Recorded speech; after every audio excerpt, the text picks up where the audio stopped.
الحمد للہ وکفا وسلام علی عبادہ الذین اصطفی اما بعد۔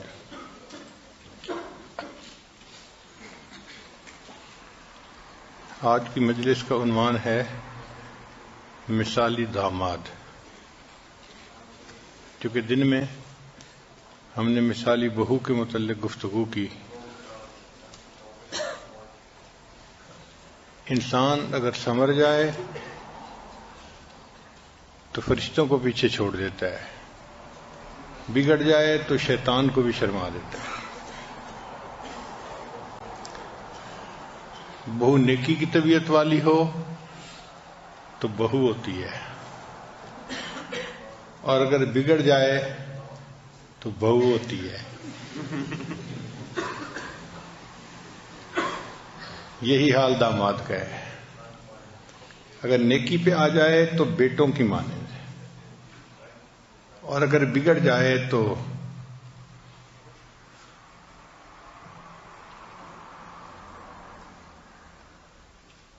دل کو دکھی کر دیتا ہے۔ بہترین داماد کی مثالیں اگر دیکھنی ہیں تو نبی علیہ السلام کی مبارک زندگی میں دیکھیں۔ نبی علیہ السلام کے داماد میں سیدنا عثمان غنی رضی اللہ عنہ کا نمبر آتا ہے۔ اللہ نے ان کو مال بھی دیا تھا، سخاوت بھی دی تھی، اور حیا ایسی دی تھی کہ فرشتے بھی شرماتے تھے۔ اللہ اکبر کبیرہ۔ انسان کے اندر ایسی حیا ہو کہ فرشتے بھی اس سے شرم کریں۔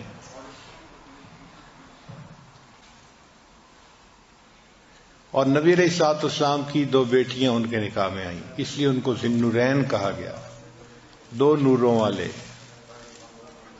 پھر سیدنا علی رضی اللہ تعالیٰ عنہ کی مبارک زندگی کو دیکھیں۔ گو غربت ہے مگر علم ہے۔ نبی علیہ السلام نے فرمایا انا مدینۃ العلم و علی بابھا، علی اس کا دروازہ ہے۔ چنانچہ نبی علیہ السلام سے دو طرح کے علوم امت کے اندر پھیلے، ایک علوم ولایت اور دوسرے علوم نبوت۔ علوم ولایت سب سے زیادہ حضرت علی رضی اللہ عنہ کے ذریعے سے پھیلے، اور جو علوم نبوت تھے وہ سیدنا صدیق اکبر رضی اللہ عنہ کے ذریعے سے امت میں پھیلے۔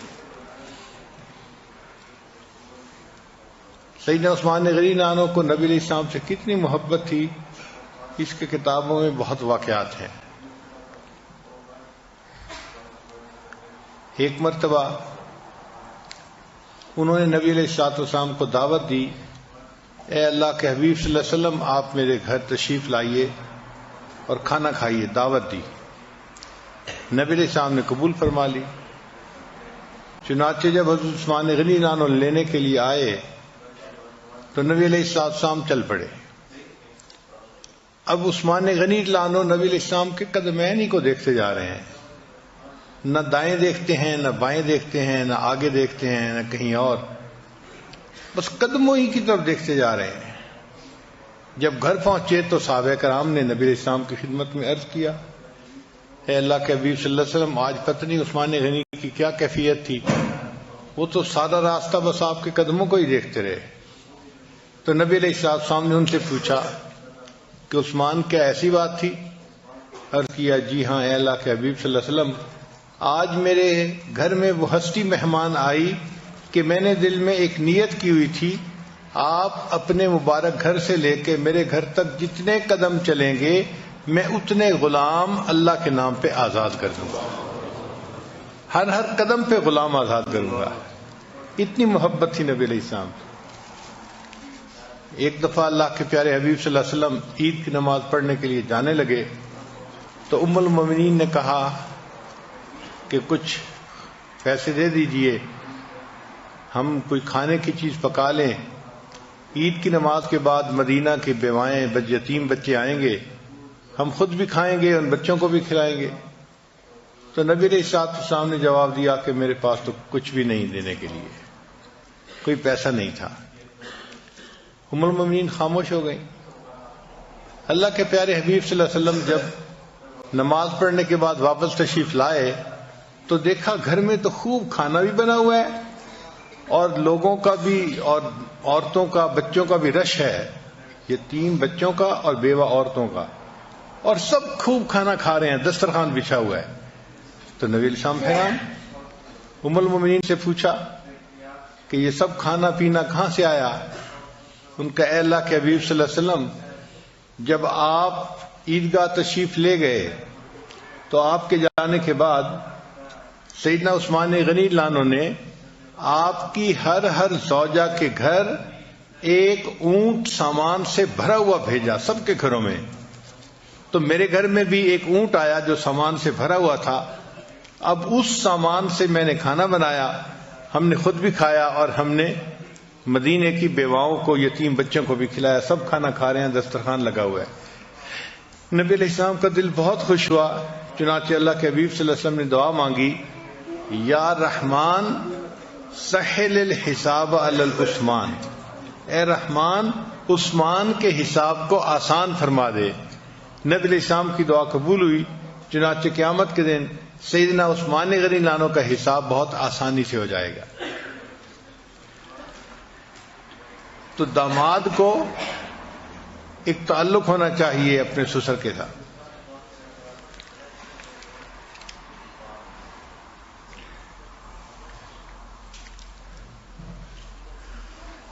ریسرچ یہ ہے کہ جو داماد اپنے سسرال والوں کے ساتھ یعنی بیوی کے گھر والوں کے ساتھ ایک اچھی پی آر رکھتا ہے، اچھا تعلق رکھتا ہے، تو اس کے ڈائیورس کے ریٹ 20% لیس ہو جاتے ہیں۔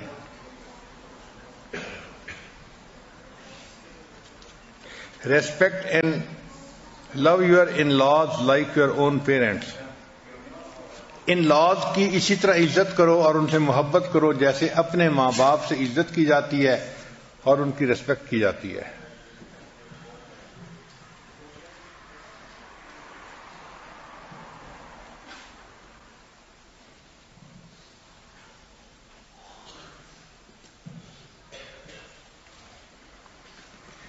ٹیک care of them as your own parents, ان کا اسی طرح خیال رکھو جس طرح کوئی انسان اپنے ماں باپ کا خیال رکھتا ہے، کیونکہ شریعت نے ان کو ماں باپ کا رتبہ اور درجہ ادا کیا ہے۔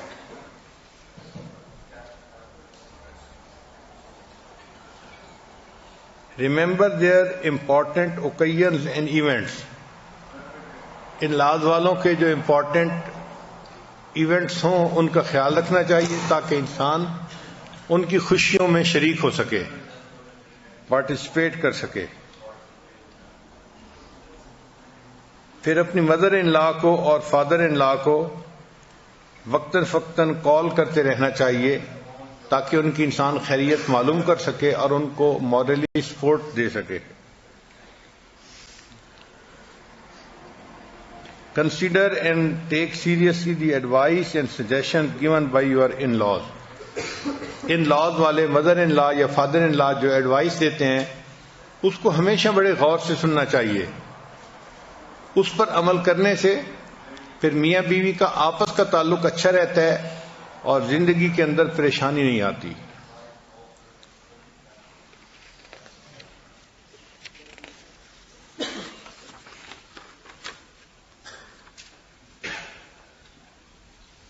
Ask for their opinions in different matters. مختلف کاموں میں جو بھی انسان کرنا چاہے اپنے فادر ان لا یا مدر ان لا کی اوپینین بھی لے لے، اس سے ان کے دلوں کو خوشی بھی ہوتی ہے اور انسان غلطی بھی کم کرتا ہے۔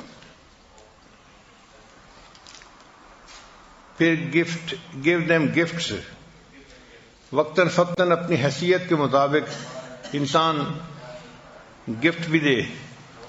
گفٹ کی مالیت کا جو ہے وہ اتنا فرق نہیں پڑتا، بے شک کم قیمت ہوں مگر ان کی ضرورت کے مطابق ہوں تو وہ ان کو خوشی ہوتی ہے۔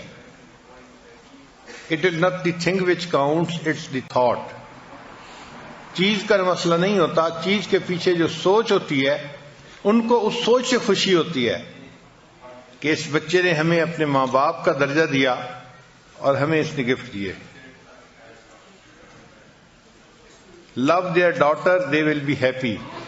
ان لاز کو خوش کرنے کا سب سے آسان طریقہ کہ ان کی بیٹی کو محبت پیار سے رکھیں، وہ سب کے سب خود ہی خوش ہوں گے۔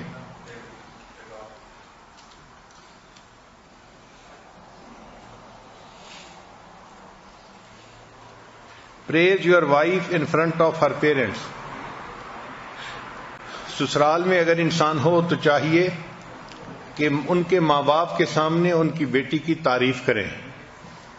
اس سے بیوی کا دل بھی خوش ہوتا ہے اور اس سے ماں باپ کا دل بھی مطمئن ہو جاتا ہے کہ داماد ہماری بیٹی سے محبت پیار کرتا ہے، اس کو محبت سے یہ جو ہے اپنے پاس رکھے گا۔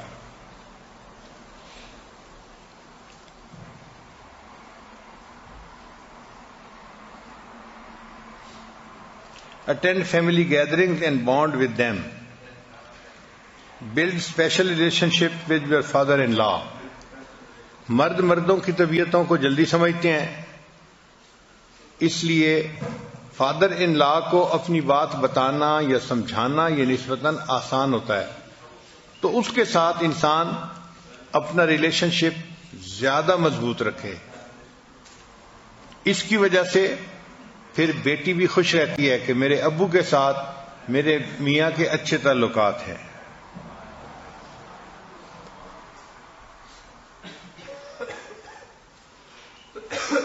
اگر پیرنٹس کے ساتھ یعنی پیرنٹس ان لا جو ہیں ان کے ساتھ تعلق رکھنے میں کوئی مسئلہ بن رہا ہے تو کنسلٹ یور وائف سے مشورہ کرنا چاہیے۔ وہ چونکہ ان کی بیٹی ہے، وہ ہمیشہ خاوند کو صحیح سجیشن دے گی کہ اس طرح کرنے سے اس کی ایکویشن پہلے کی نسبت بہتر ہو جائے گی۔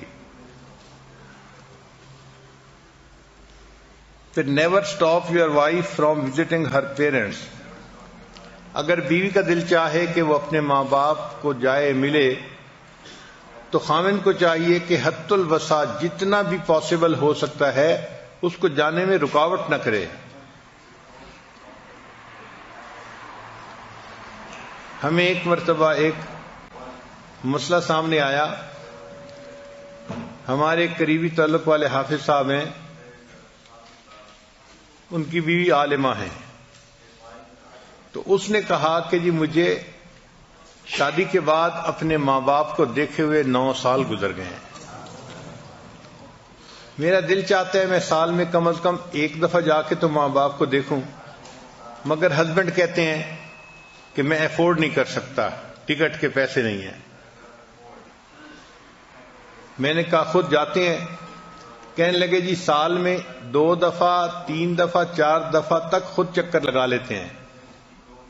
تو میں نے کہا یہ تو ناانصافی ہے کہ اپنے ماں باپ کو ملنے کے لیے تو 2 3 4 دفعہ بھی چکر لگ رہا ہے، اور بیوی کو کہا جائے کہ جی میں افورڈ نہیں کر سکتا، اس کو باندھ کے بٹھایا ہوا ہے اس لیے کہ وہ نیک دیندار ہے، جھگڑا نہیں کرتی، گھر میں تماشے نہیں کرتی، اس لیے احساس ہی نہیں۔ پھر میں نے انہیں سمجھایا کہ دیکھیں آپ نے اپنی بیوی کو کیوں قید کیا ہوا ہے، انسان ہے، اس کا دل ہے، انسان اداس ہوتا ہے اپنی ماں کے لیے، اپنے باپ کے لیے، اور یہ ایسے کلوز رشتے ہیں کہ جس سے انسان جو ہے وہ پیچھے بھی نہیں ہٹ سکتا کہ جی ماں باپ کو بھول ہی جاؤ، ایسا کر نہیں سکتا انسان۔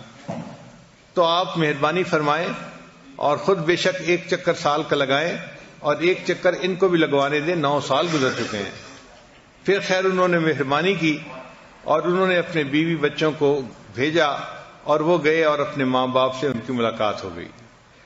تو یہ چیز ناانصافی ہوتی ہے کہ بیوی کہے کہ مجھے اپنے ماں باپ سے ملنا ہے اور خاوند اس میں رکاوٹ ڈال دے۔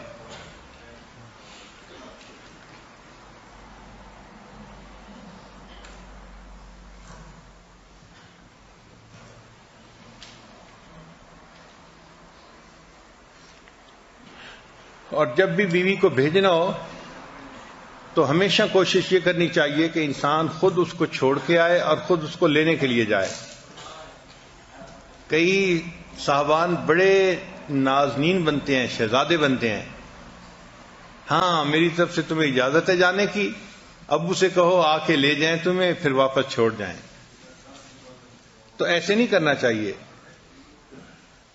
اللہ تعالیٰ مہربانی فرماتے ہیں جو بندہ اپنے اہل خانہ پہ خرچ کرتا ہے اللہ اس کے رزق میں اتنی برکتیں ڈال دیتے ہیں۔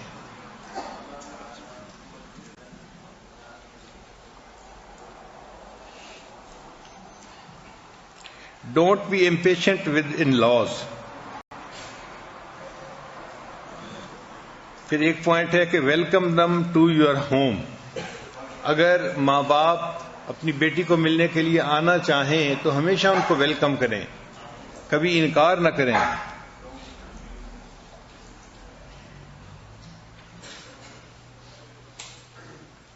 Talk about your strength to your father in law.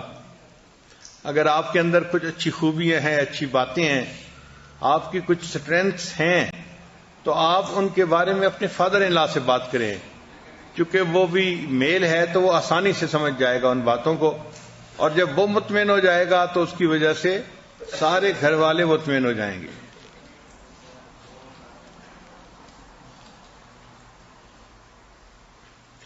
Project ambition in front of father in law.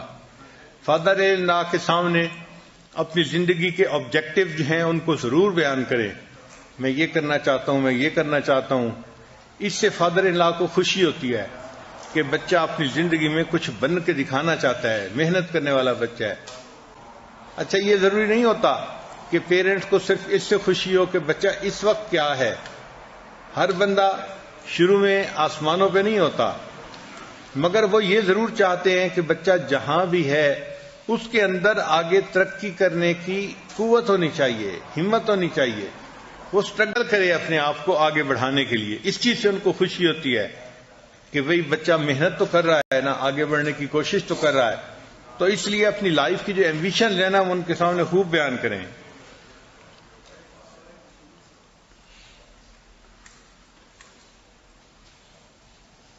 Answer them nicely, act maturely. جب بات کریں تو نائس آنسر دیں ان کو.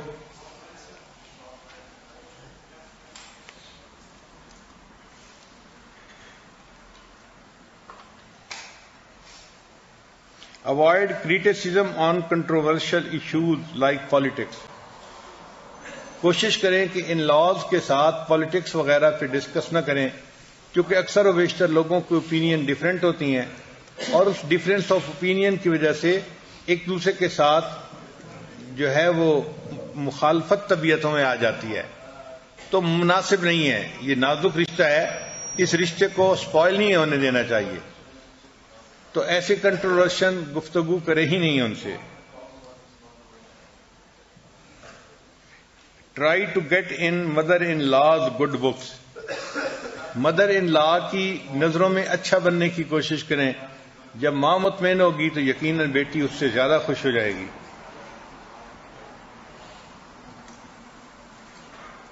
Let go of small grudges about in laws. In laws کے بارے میں چھوٹی چھوٹی اگر کوئی باتیں ہو تو ان کو دلوں سے نکال دینا چاہیے. انسان اگر کریٹیکلی دیکھنا شروع کر دے تو کیا کیا وہ دوسرے کے اندر برائیاں نکال لیتا ہے, لیکن اگر اس کو اگنور کرنا چاہے تو اگنور بھی کر دیتا ہے. تو چھوٹی چھوٹی باتوں کو اگنور کر کے اپنے ریلیشن شپ کو بہت مضبوط رکھنا چاہیے.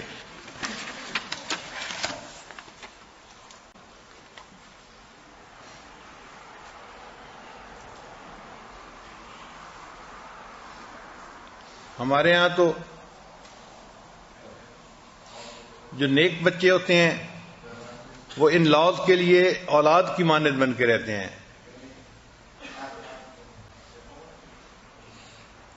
اور جو نیک نہیں ہوتے وہ بچیوں کو, وہ بیویوں کو تنگ کرتے ہیں اور ان لاز کے لیے پریشانی کا سبب بنتے ہیں.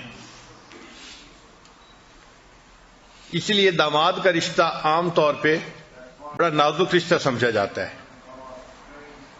ہمارے ملک میں جو کلرک بادشاہ کام نہیں نہ کرتے تو بات کرتے ہوئے کہتے ہیں یہ تو جی گورنمنٹ کے داماد ہیں نا, ان کو کیا کہنا کام کے لیے.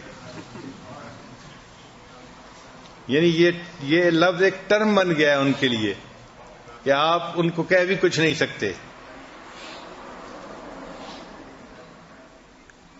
کتابوں میں ایک جوک لکھا ہے کہ ایک مدر ان لا کے 3 داماد تھے. تو مدر ان لا کو تیرنا نہیں آتا تھا. ایک دن اس نے سوچا کہ میں ذرا چیک تو کروں کہ تینوں دامادوں میں سے کس کو مجھ سے سب سے زیادہ محبت ہے. چنانچہ اس نے پہلے داماد کو انوائٹ کیا اور کھانا کھلایا اور پھر گھر کے سوئمنگ پول کے قریب آئی، اور سوئمنگ پول کے قریب آ کے پھر اس نے جیسے پاؤں پھسلتا ہے تو اس نے سوئمنگ پول کے اندر گویا گر گئی۔ اب اس کا داماد قریب تھا، اس نے دیکھا کہ میری mother in law swimming pool کے اندر گر گئی ہے، اس نے بھی فوراً چھلانگ لگا دی اور مدر ان لا کو فوراً باہر نکال دیا۔ تو اس بات پہ مدر ان لا بہت خوش ہوئی اور اس نے ایک ٹویوٹا نئی گاڑی اس کو لے کے ہدیے اور تحفے کے طور پر دی کہ میرے داماد نے میری جان بچائی، اب میں اس کو اپنی طرف سے ہدیہ دیتی ہوں۔ پھر اس نے دوسرے داماد کو انوائٹ کیا، کھانا کھلایا، پھر اسی طرح بات کرتے کرتے سوئمنگ پول کے قریب پہنچے اور ساس صاحبہ جو تھی وہ پھر پانی میں گر گئیں۔ اب یہ جو داماد تھا اس نے تھوڑا ڈیسیژن لینے میں دیر کر دی۔ انسان سوچتا ہے نا کہ مجھے کیا کرنا چاہیے، یہ باہر کھڑا ہی اس کو کہتا رہا نکل آئیں، ادھر آئیں، فلاں آئیں، مگر خود اس نے چھلانگ نہیں لگائی۔ چنانچہ اس دوران چند ڈبکیاں اچھی اس کو آ گئیں۔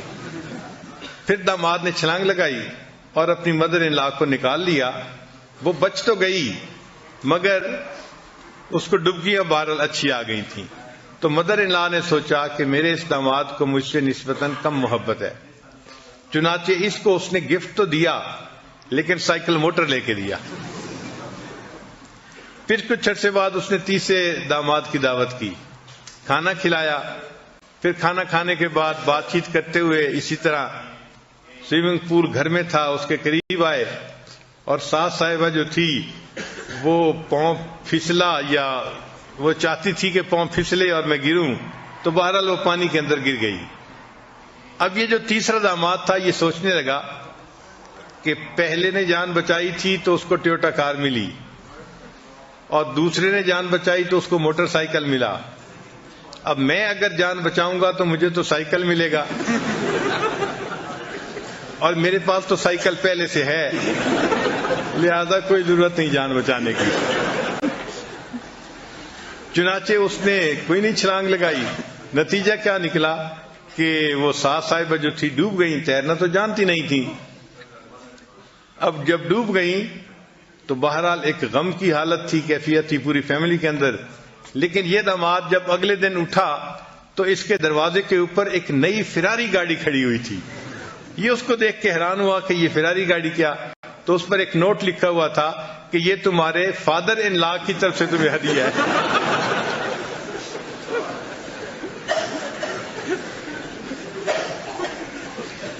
اس بیچارے کی جان چھوٹ گئی۔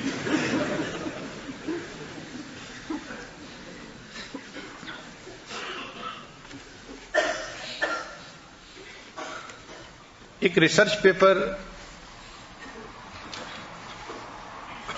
میں یونیورسٹی کے بہت جو بڑے ڈاکٹر تھے، جو اسپیشلسٹ تھے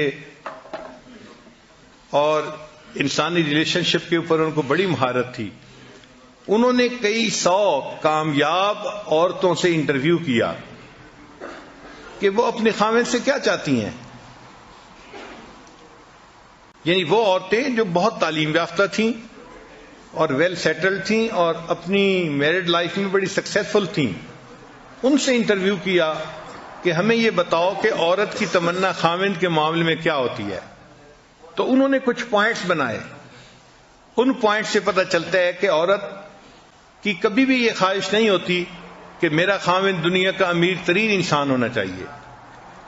ہاں یہ ضرور ہوتی ہے کہ میرا خاوند جو بھی ہے اس کے اندر آگے بڑھنے کا شوق ہونا چاہیے، سٹرگل اس کے اندر ہونی چاہیے، وہ اس کے لیے محنت کرے، کوشش کرے، تو عورتوں کو یہ چیز ایکسیپٹیبل ہوتی ہے۔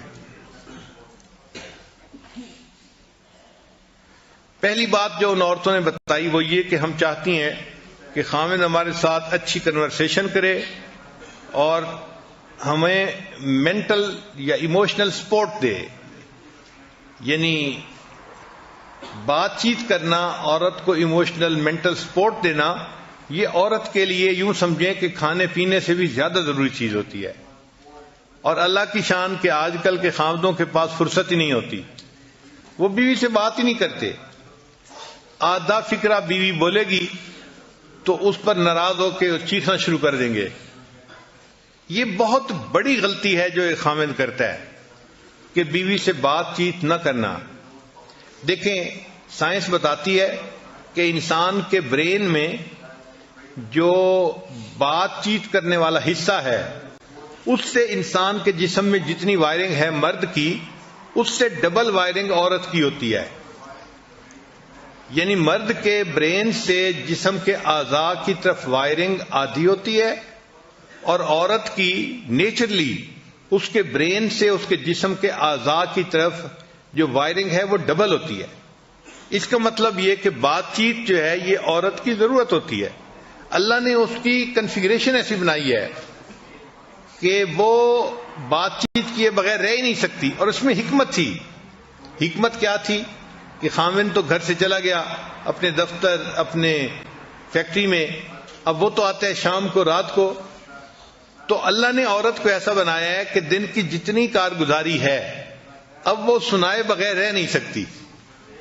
اس کا دل چاہتا ہے میرا ہسبینڈ آئے، میرے پاس چند منٹ بیٹھے، مجھ سے پوچھے دن کیسا گزرا، تو میں اس کو ساری کارگزاری سناؤں. اب جب خاوند آ کے اس سے بات ہی نہیں کرتا تو عورت کی وہ جو ایک نیڈ ہوتی ہے وہ پوری نہیں ہوتی. عورت کی بات ہمیشہ سننی چاہیے.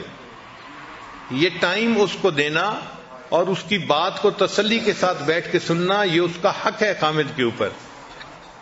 چنانچہ جو لوگ اپنی بیوی کی بات کو نہیں سنتے ان کے گھروں میں خرابیاں آ جاتی ہیں. کیا وجہ؟ کہ اس عورت نے بات تو کرنی ہے، اس کی وائرنگ جو ایسی ہے.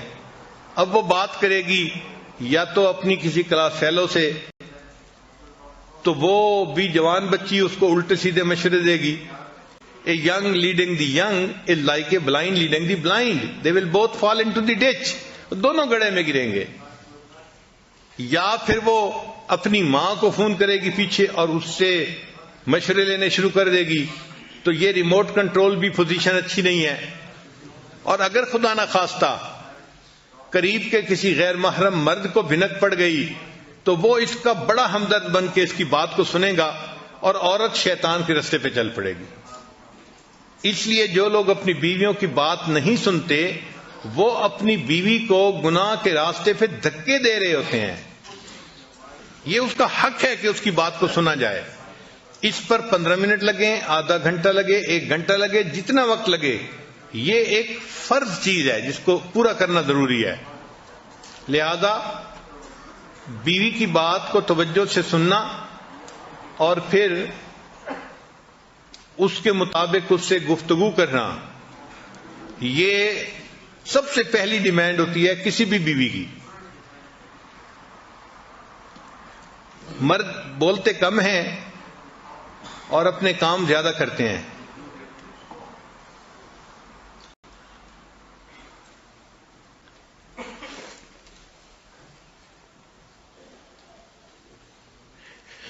پھر ان عورتوں نے کہا کہ ہم ایسے خاوند کو پسند کرتی ہیں کہ someone who is striving for excellence in spirituality، کہ جو روحانیت میں آگے بڑھنے کے لیے کوششیں کر رہا ہو، ایسا خاوند ہمیں اچھا لگتا ہے.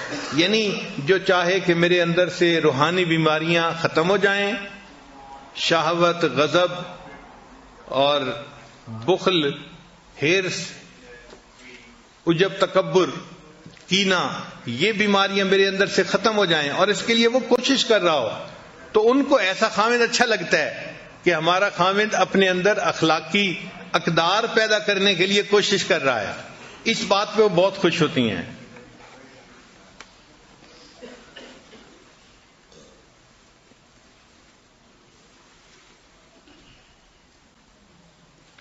He should strive to the best and we know that no one is perfect. ان عورتوں نے کہا کہ ہم اس بات کو جانتی ہیں کہ کوئی انسان پرفیکٹ نہیں ہوتا، لیکن اس کو کوشش تو کرنی چاہیے اچھا بننے کے لیے.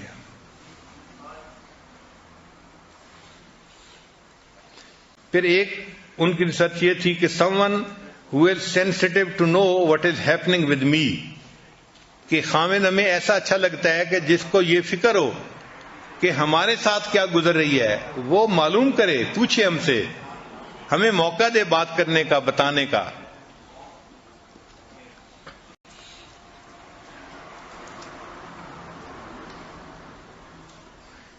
اور ایسے خامد کو ہم پسند کرتی ہیں who is family oriented، یعنی ہسبینڈ کو چاہیے کہ وہ فیملی اورینٹڈ ہو، بچوں سے پیار رکھے، محبت رکھے اور گھر کے کاموں میں دلچسپی لے، تو فیملی اورینٹڈ انسان اچھا لگتا ہے۔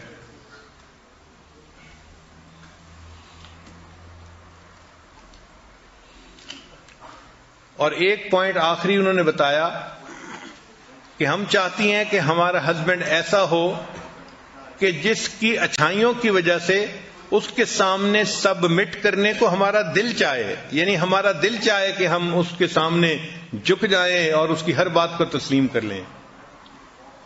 تو یہ بات ٹھیک ہے کہ انسان کو گھر کے اندر اتنے عمدہ اخلاق کی زندگی گزارنی چاہیے کہ بیوی اس کے اخلاق کی وجہ سے اس پہ قربان ہو جائے۔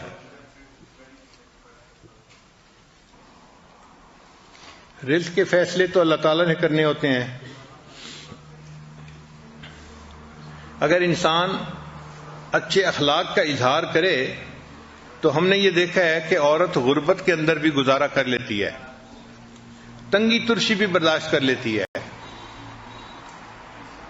مگر اس کو محبت ملے، پیار ملے۔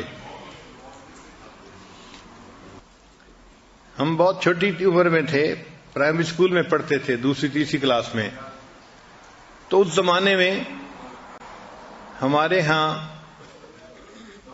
کچھ آدمی آتے تھے مداری دکھانے والے، بندر کے کرتب، ریچھ کے کرتب، تو ہماری یہی ایک جو ہے وہ سمجھ لیں کہ آؤٹنگ ہوتی تھی۔ اس زمانے میں نہ سیل فون ہوتے تھے، نہ کوئی ٹی وی کی سکرین ہوتی تھی، بہت نیکی کا سادہ زمانہ تھا۔ تو جب کبھی وہ ڈگڈگی بجاتا نا مداری، تو سارے بچے محلے کے اکٹھے ہو جاتے تھے اور اس کا تماشا دیکھتے تھے۔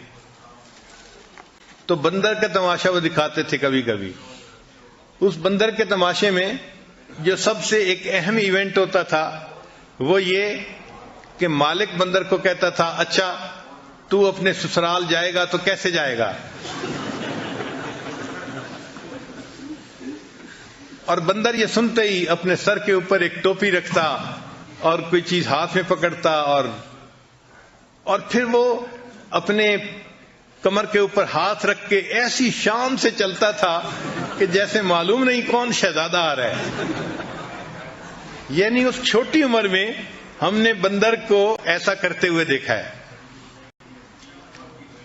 تو عزت تو کرتے ہیں سسرال والے جتنا کر سکتے ہیں، مگر ایکسپیکٹیشنز بھی داماد کو ریئل ہونی چاہیے، جو ریئلسٹک ہوں، اور وہ اپنے آپ کو گھر کا فرد ہی سمجھے اور محبت پیار سے زندگی گزارے۔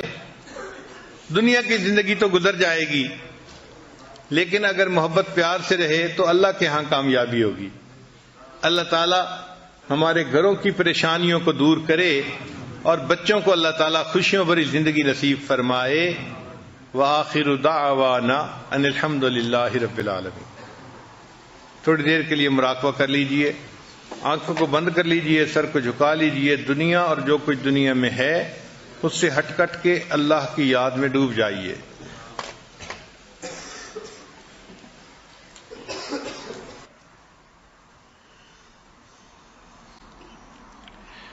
لا الہ الا اللہ محمد رسول اللہ۔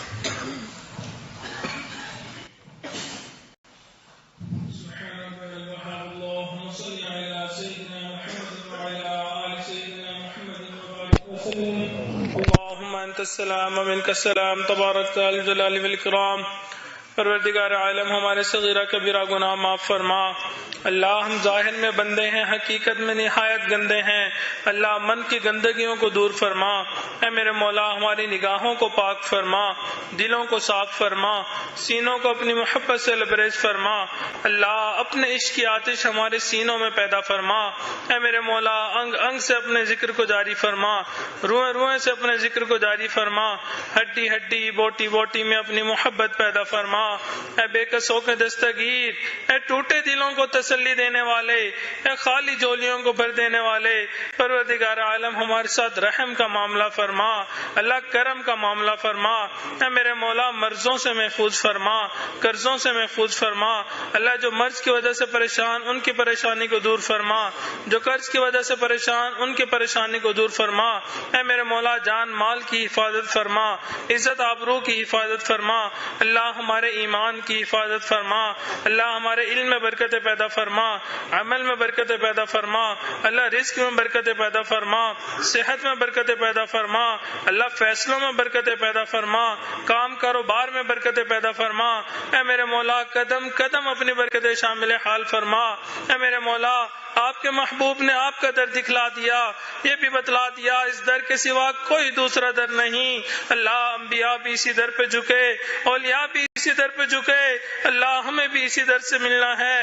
اے میرے مولا ہمیشہ اپنے در سے عطا فرما، اللہ در در کے دھکے کھانے سے محفوظ فرما۔ اے میرے مولا ہم نے دنیا کے فقیر کو دیکھا، بڑا دروازہ دیکھتا ہے، اونچی صدا لگاتا ہے، اللہ آپ کا دروازہ تو سب دروازوں سے بڑا ہے۔ اے میرے مولا یہ فقیر آپ کے دروازے پہ حاضر ہیں، اے میرے مولا آپ سے آپ کی رضا چاہتے ہیں، اللہ آپ کی اتباع چاہتے ہیں۔ اے میرے مولا اپنی اطاعت عطا فرما، اللہ آپ کے حکموں پہ عمل کرنے کی توفیق عطا فرما۔ اے میرے مولا جیسا آپ چاہتے ہیں ہمیں ویسا بننے کی توفیق عطا فرما۔ اے میرے مولا رمضان المبارک جب قریب تھا اس وقت سوچتے تھے رمضان کا بابرکت مہینہ آئے گا، یہ عبادت کریں گے، یہ عبادت کریں گے۔ اے میرے مولا اب تو رمضان کا اکثر حصہ گزر گیا، اللہ مگر جیسے عمل کرنے چاہیے تھے ہم تو وہ عمل نہ کر سکے، اللہ جو نیکیاں کرنی چاہیے تھی اللہ ہم وہ نیکیاں نہ کر سکے، اللہ ہم تو ٹوٹے پھوٹے عمل بھی مکمل نہ کر سکے۔ اے میرے مولا اب تو آخری دن رہ گئے، اے میرے مولا اگر آپ نے قبول نہ فرمایا اللہ اس بد دعا سے ڈر لگتا ہے جو جبرائیل امین نے فرمائی، برباد ہو جائے وہ شخص جس نے رمضان المبارک پایا اپنی بخشش نہ فرمائی اور آقا نے آمین کہا۔ اللہ اگر آپ نے معاف نہ کیا اللہ ہم بدبخت ہو جائیں گے، اللہ شقی ہو جائیں گے۔ اے میرے مولا برباد ہونے سے بچا لیجئے، اللہ بدبخت ہونے سے بچا لیجئے، اللہ نامراد ہونے سے بچا لیجئے۔ اے میرے مولا اپنی رحمت میں سے حصہ عطا فرما۔ پروردگار عالم حاضرین مجلس کی جو نیک مرادیں ہیں، جو تمنائیں ہیں ان کو پورا فرما۔ اے میرے مولا ہمیں مانگنا نہیں آتا، اللہ بن مانگے عطا فرما۔ پروردگار عالم آپ بہت رحیم ہیں، قرآن کریم میں جگہ جگہ آپ نے اپنی رحمتوں کے تذکرے کیے ہیں، اے میرے مولا اپنی رحمتوں سے حصہ عطا فرما۔ پروردگار عالم حضرت یوسف علیہ السلام کریم تھے، ان نے اپنے بھائیوں کو کہہ دیا تھا لا تثریب علیکم اليوم۔ پروردگار عالم نبی علیہ السلام کریم تھے، انہوں نے فتح مکہ کے دن قریش مکہ سے کہہ دیا تھا لا تثریب علیکم اليوم۔ اے میرے مولا آپ سب کریموں سے بڑے کریم ہیں، اللہ آج آپ بھی کہا دیجئے لا تثریب علیکم اليوم۔ اے پروردگار عالم ہماری بگڑی بن جائے گی، اللہ ہمارے بخشش ہو جائے گی، اللہ تمام گناہ معاف ہو جائیں گے۔ اے میرے مولا معاف کر دیجئے، اللہ رحمت کی ایک نظر ڈال دیجئے، اللہ تیری ایک نگاہ کی بات ہے، میری بندگی کا سوال ہے۔ اے میرے مولا جب آپ بخشنے پہ آتے ہیں فضیل بن عیاض کو ڈاکیوں کی سرداری سے نکال کے اللہ ولیوں کا سردار بنا دیتے ہیں، اللہ جب آپ کی رحمت کی نظر ہوتی ہے اللہ بشر آفی کو دنیا کے شراب خانے سے نکال کے اپنی محبت کی شراب پلا دیتے ہیں۔ اے میرے مولا آپ کی رحمت کی نظر ہوتی ہے وہ عمر جو تلوار لے کے نکلے تھے، اللہ وہ تو اسلام کو بھی نہیں چاہتے تھے، اللہ ان کی نیت تو ایمان لانے کی نہیں تھی، اے میرے مولا آپ کی رحمت کی نظر ہو گئی، آپ نے عمر بن خطاب بنا دیا۔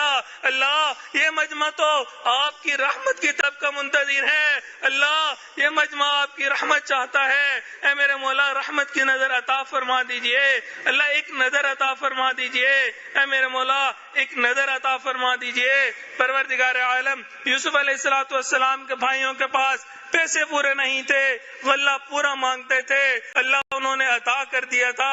اے میرے مولا ہمارے پاس بھی عمل پورے نہیں مگر اجر پورا مانگتے ہیں، اے میرے مولا عطا فرما دیجئے۔ پروردگار عالم، رمضان المبارک میں جو عبادت کی، جو اعمال کیے ان کو قبول فرما، اللہ تلاوت کو قبول فرما، روزے کو قبول فرما۔ پروردگار عالم، اللہ ہماری رات کے آخری پہر کی مناجات کو قبول فرما، اے میرے مولا تراویح کو قبول فرما، اللہ جو کیا اس کو قبول فرما، اللہ جو نہیں کر سکے اس کو کرنے کی توفیق عطا فرما۔ پروردگار عالم، جو مانگا وہ بھی عطا فرما، جو مانگنا چاہیے تھا نہیں مانگ سکے وہ بھی عطا فرما۔ اللہ گھروں میں الفت و محبت کے ساتھ رہنے کی توفیق عطا فرما، اللہ ایک دوسرے کے حقوق پورا کرنے کی توفیق عطا فرما۔ اللہ حضرت جو تعلیمات دے رہے ہیں ان کے اوپر سچے دل سے عمل کرنے کی توفیق عطا فرما، اللہ گھروں کو جنت کا گوارا بنا، اللہ جنت کا گہوارہ بنا، اللہ شریعت و سنت کے مطابق زندگی گزارنے کی توفیق عطا فرما۔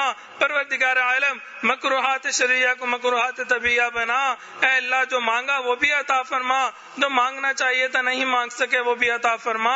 صلی اللہ تعالی علی حبیبہ سیدنا محمد وآلہ واصحابہ اجمعین برحمتک یا ارحم الراحمین۔